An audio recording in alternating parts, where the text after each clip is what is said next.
पर गोगा जी के साथ एक कहानी और है। गोगा जी ददरेवा के राजा थे, गोगा जी की 4वीं पीढ़ी के अंदर।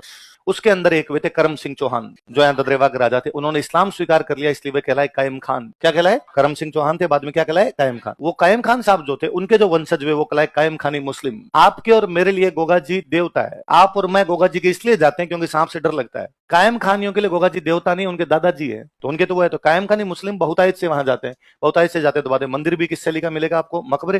क्या लिखा हुआ मिलेगा उसमें? बिस्मिल्लाह। यदि आप कायम खानियों की कल्चर भी आप देखोगे तो अभी तक कायम खानियों की कल्चर भी कोई ज्यादा चेंज नहीं हो पाई, वो हिंदुओं जैसी कल्चर भी पड़ी है। कायम खानियों के नाम आपको वैसे मिल जाएंगे, बहरू खां, कालू खां, राजू खां। महिलाओं के नाम मिलेंगे कमला, विमला, सरला, भंवरी, उस प्रकार के नाम मिल जाएंगे। भाई आप कायम खानियों की शादी देख लेंगे तो आप देखेंगे टिपिकल कोई हिंदुओं की शादी हो रही, वही दूल्हा एकदम साफा बांधा हुआ, केसरिया साफा बांधा हुआ। केसरिया तो आजकल प्रतीक हिंदुत्व का बना दिया गया, पर कायम खानियों का आप केसरिया साफे मिलेंगे दूल्हे के, वही एकदम तलवार टांगी हुई, तोरण मारेगा जाके, मामा जी आएंगे, भात भरेंगे, मम्मी को चूनड़ी उठाएंगे, जो अपने रिवाज होते हैं सारे के सारे। हाँ, अंदर जाने के बाद निकाह पढ़ते हैं, अंदर जाने के बाद फेरे नहीं होते, वो जरूर चेंज हुआ है, पर बाहर तक की पूरी परंपरा को पड़ी।